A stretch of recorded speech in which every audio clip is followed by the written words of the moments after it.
Hello বন্ধুরা, আসসালামু আলাইকুম। কেমন আছেন সবাই? আশা করি সুস্থ ও সুন্দর আছেন। আপনাদের সঙ্গে আছি আমি মাহফুজ। আপনি এই ভিডিওটি অ্যান্ড্রয়েড ফোনে দেখছেন, আর অ্যান্ড্রয়েড ফোন ব্যবহার করেন আর ফেসবুক নাই, পৃথিবীতে এরকম মানুষ পাওয়া যাবে না। আর ফেসবুক ব্যবহার করলে আজকে যে সেটিংসগুলো আপনাদেরকে দেখাবো, এই সেটিংসগুলো দেখাটা খুবই জরুরি এবং দেখতেই হবে। ফেসবুক ব্যবহার করবেন আর এই সেটিংসগুলো জানবেন না, তাহলে আপনার ফেসবুক চালানোটাই বৃথা হয়ে যাবে। তো চলুন আমরা কাজটি শুরু করি। তো কাজটি শুরু করার আগে একটাই অনুরোধ, সেটা হচ্ছে প্রতিদিন এরকম ইনফরমেটিভ ভিডিও পেতে আমাদের চ্যানেলটি সাবস্ক্রাইব করুন। তো সাবস্ক্রাইব করার জন্য ভিডিওর নিচে যে লাল সাবস্ক্রাইব লেখা বাটনটি আছে সেখানে টাচ করুন। টাচ করার পরে পাশে যে বেলটি আছে, বেলের উপরে টাচ করে অল নোটিফিকেশনে অন করে দিন। তাহলে কী হবে, পরবর্তীতে ভিডিও আপলোড দেওয়ার সঙ্গে সঙ্গে আপনারা পেয়ে যাবেন ইজিলি। এবং লাইক দিতে কিন্তু ভুলবেন না। তো চলুন আমরা ভিডিওটি শুরু করি। আমরা ফেসবুকটা ওপেন করলাম। ওপেন করার পরে আমাদের যে প্রোফাইল যে ছবিটা আছে অথবা 3 ডট যে লাইনটা আছে, যে কোনো একটা জায়গায় আমরা টাচ করব। তো আমি 3 ডট লাইন টাচ করলাম। টাচ করার পরে নিচে আসলাম। নিচে এসে সেটিংস অ্যান্ড প্রাইভেসি, এটাকে আমরা টাচ করলাম। টাচ করার পরে আমরা এখন আসবো সেটিংসে। সেটিংসে আসার পরে এইখানে আমাদেরকে আমরা খুঁজে বের করব মিডিয়া। তো আমরা মিডিয়াকে ক্লিক করলাম। ক্লিক করার পরে এখানে দেখেন আছে optimize adjust video to network condition, আর নিচে আছে ডাটা সেভার। তো আপনি যদি এই ডাটা সেভারটা ক্লিক করে দেন, use up 20% 40% less data by. আপনি ফেসবুক ব্যবহার করবেন, যদি মোবাইল ডাটা দিয়ে ফেসবুক ব্যবহার করে থাকেন, তাহলে আপনার জন্য ডাটা সেভার এই অপশনটা ক্লিক করে দেওয়াটা অনেক বেটার। কারণ কি, সেটাও আমি আপনাদেরকে বলি। যেখানে আপনার 100 MB কাটবে ফেসবুক ব্যবহার করলে, আর ডাটা সেভার মোডটা যদি আপনি চালু করেন, তখন আপনার কাটবে 100-র জায়গায় 60%, 40% ডাটা, আপনার মোবাইল ডাটা কিন্তু আপনার বেঁচে যাবে। এখানে খরচ কম হবে। আর যদি ওয়াইফাই দিয়ে চালান তখন অপটিমাইজ ওইখানে ওটা ঠিক আছে। তো আপনি চাইলে এটাকে ডাটা সেভার মোডে অন করে দিতে পারেন। গেল আমাদের 1 নাম্বার। 2 নম্বরে যেটা আমরা বলবো সেটা হচ্ছে, আমরা আবার একটু ফেসবুকে ব্যাগে আসি ফেসবুক হোম পেজে চলে আসার পরে আমরা এখানে 3D মোডের ছবি দেখতে পাই। যেমন যে ছবিটা মোবাইলটা একটু ঘুরলে ছবিটা নাড়াচড়া করে, একটা স্টিল ছবিটা একটু এদিক ওদিক ঘোরাঘুরি করে, এটাকে বলা হয় 3D মোডের ছবি। তো আপনি যখন একটা ছবি আপনার মনে চাই যে আপনি এরকম একটা 3D ছবি আপলোড দিবেন, কিন্তু আপনি সেটা করতে পারছেন না। তো আমি যদি এখানে যখন আমরা একটা ছবি আপলোড দেওয়ার পর এখানে কিন্তু 3 মোডের কোনো অপশন কিন্তু আমাদের এখানে দেওয়া নেই। তো আপনি চাইলে কিন্তু এই জিনিসটা আপনার মোবাইল দিয়ে আপনি করতে পারবেন। তো তার জন্য আপনাকে কি করতে হবে, আমাদের মোবাইলে আবার 3 ডট লাইনে আমরা ক্লিক করব। ক্লিক করার পরে যে সেটিংস আছে, সেটিংসে ক্লিক করব। সেটিংসে ক্লিক করার পরে মিডিয়া আছে, এই মিডিয়াতে আমরা আবার ক্লিক করব। ক্লিক করার পরে এখানে নিচে এসে দেখেন 3D ফটো মোশন যে লেখাটা আছে, এটাকে আমরা ওপেন করে দিব। ওপেন করে দেওয়ার পরে এখন আপনি চাইলে 3D মোডের ছবি আপনি আপনার মোবাইল দিয়ে আপনি আপলোড করে দিতে পারবেন। এরপরে যে সেটিংসটা আছে, সেই সেটিংসটাও কিন্তু আমাদেরকে এখানে অপেক্ষা করছে। এখানে আছে দেখেন অটো প্লে, আমাদের এখানে দেওয়া আছে অটো প্লে। তো অটো প্লেতে ওয়ান মোবাইল ডাটা অ্যান্ড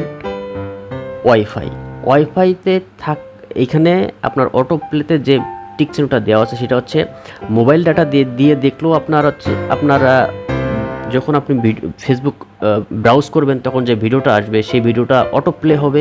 আবার ওয়াইফাইতে কানেক্ট থাকলেও তখন সেই ভিডিওটা অটো প্লে হবে। এরকম হয় না যে আমরা অনেক সময় ফেসবুক ব্রাউজ করতে করতে বিভিন্ন রকম ভিডিও আসলে সেটাকে অটো প্লে হয়ে যায়, কিন্তু আসলে আমি চাচ্ছি না আমার এটাকে অটো প্লে হোক, তারপরেও কিন্তু আসলে এটা অটো প্লে হয়ে যায়, আননেসেসারি এটা অটো প্লে হয়ে যায়। সেক্ষেত্রে দেখা যায় আমাদের মোবাইলের ডাটাটা কিন্তু বেশি খরচ হয়।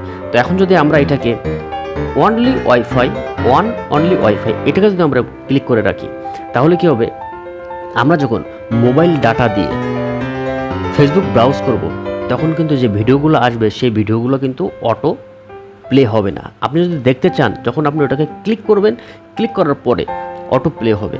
আর যখন আপনার মোবাইলটা ওয়াইফাই কানেকশন থাকবে তখন অটো প্লে হবে। তো আপনি চাইলেও কিন্তু এটা করে নিতে পারেন।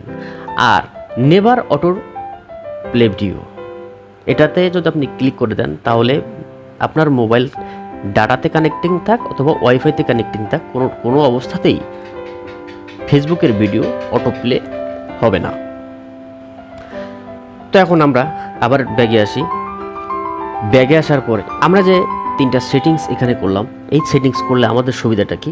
আমাদের সুবিধা হচ্ছে প্রথমত যে ডাটা সেভারটা যেটা আমরা অন করে দিলাম, এখানে কিন্তু আমাদেরকে মোবাইলের 40% ডাটা কিন্তু আমরা এক্সট্রা পেয়ে যাচ্ছে। আগে যেখানে 100% ডাটা লাগতো সেখানে কিন্তু এখন লাগতেছে আমাদের 60%। এখানে কিন্তু 40% ডাটা আমাদের খরচ কম হচ্ছে। এবং এই যে অটো প্লে, এটাকেও যখন আমরা ব্রাউজ করতে করতে যখন আমাদের ভিডিওটা অটো প্লে হয় তখন কিন্তু সেখানেও কিন্তু আননেসেসারি আমাদেরকে ডাটাটা কেটে নেয় এবং আমরা বিরক্তবোধ করি। তো এই সিস্টেমটা চালু করলে কি হবে, আমরা বিরক্তবোধ করলাম না, অথবা সবচেয়ে মূল ইম্পর্টেন্ট যে বিষয়টা সেটা হচ্ছে আমাদের মোবাইলের ডাটাটাও খরচ কম হলো। এখন আমরা এখান থেকে ব্যাগে আসবো। ব্যাগে আসার পরে ড্রাগ মোড, এই ড্রাগ মোড আমরা ক্লিক করব। ক্লিক করার পরে এখানে ড্রাগ মোডটা আমাদের অফ আছে, এটাকে যদি আমরা অন করে দিই, এটা হচ্ছে তাদের জন্য যারা রাত জেগে মোবাইল দেখেন বা মোবাইলে বেশি সময় আপনারা মোবাইলের উপরে চেয়ে থাকেন, মোবাইলটা বেশিক্ষণ ব্রাউজ করেন, তাদের জন্য এই ড্রাগ মোডটা।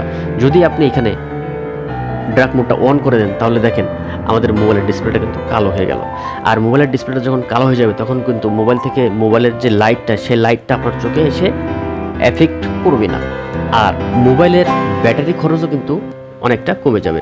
তো আপনারা এটাকে অন করে রাখতে পারেন। যদি মনে করেন যে আপনি অনেক সময়, বেশি সময় ধরে আপনি মোবাইল ব্রাউজ করেন, সেক্ষেত্রে আপনি অবশ্যই ডাটা এই ড্রাগ মোডটা অন করে রাখবেন। তো যেহেতু আমি এখানে ড্রাগ মোডটা অফ করে রাখছি ভিডিও করার কারণে, আপনাদেরকে দেখানোর স্বার্থে, তো আমরা এখান থেকে ব্যাগে আসলাম। ব্যাগে এসে এখন যেটা আপনাদেরকে দেখাবো খুবই ইম্পর্টেন্ট একটা জিনিস, সেটা হচ্ছে পাসওয়ার্ড অ্যান্ড সিকিউরিটি। এটাকে আমরা ক্লিক করব। ক্লিক করার পরে আমরা একটু নিচে আসবো। নিচে আসার পরে দেখেন এখানে 2 ফ্যাক্টর অথরিটি, এটাকে আমরা ক্লিক করব। ক্লিক করার পরে এটাকে আপনাদেরকে দেখতে হবে যে এই 2 ফ্যাক্টর অথরিটিটা আপনাদেরকে চালু আছে কিনা। দেখেন আমার এখানে কিন্তু একটা ফোন নাম্বার দিয়ে আমার এই 2 ফ্যাক্টর অথরিটিটা চালু করা। এটার সুবিধাটা হচ্ছে এটাই, এই 2 ফ্যাক্টরটা যদি আপনি চালু করে রাখেন তাহলে কেউ আপনার ফেসবুকটা হ্যাক করতে পারবে না, কেউ আপনার ফেসবুকে লগ ইন করতে পারবে না। যখনই আপনার ফেসবুকে অন্য কেউ লগ ইন করতে চাবে তখন আপনার মোবাইলে একটা SMS আসবে, একটা কোড আসবে। সেই কোডটা যতক্ষণ পর্যন্ত আপনি ইনপুট না দিবেন ততক্ষণ পর্যন্ত আপনার এই ফেসবুকটা অন্য কেউ কিন্তু লগ ইন করতে পারবে না। সুতরাং এই 2 ফ্যাক্টরটা যদি আপনি চালু করে রাখেন তাহলে আপনার ফেসবুক 100% সুরক্ষিত আছে এবং সুরক্ষিত থাকবে। তো আমরা এখান থেকে ব্যাগে আসলাম। ব্যাগে এসে আমরা আমাদের ফেসবুকের হোম পেজে চলে আসলাম। চলে আসার পর এখন আমরা ওখানে তো ভিডিওটা বন্ধ করে দিয়েছি, দেখি এখান থেকে আমাদের অ্যাকাউন্ট ভিডিওটা অটো প্লে হয় কিনা। দেখতেই পারছেন আমাদের ভিডিও কিন্তু এখন আর এখানে অটো প্লে হচ্ছে না। যতক্ষণ পর্যন্ত আপনি এটাকে ক্লিক না করবেন ততক্ষণ পর্যন্ত কিন্তু এটা অটো প্লে হবে না। দেখেন আমাদের অনেক আছে ভিডিও এখানে কিন্তু আপনার শো করছে কিন্তু অটো প্লে হচ্ছে না। তো এই ছিল বন্ধুরা আমাদের আজকের ভিডিওটি কেমন লাগলো অবশ্যই মতামত জানাবেন। আর যদি সামান্যতম ভালো থাকে একটা লাইক দিবেন, চ্যানেলটি যদি শেয়ার না করে থাকেন শেয়ার করবেন, সাবস্ক্রাইব করবেন। ভালো থাকেন, ততক্ষণ দেখা হবে পরবর্তীতে একটি ভিডিও নিয়ে। ততক্ষণে আল্লাহ হাফেজ।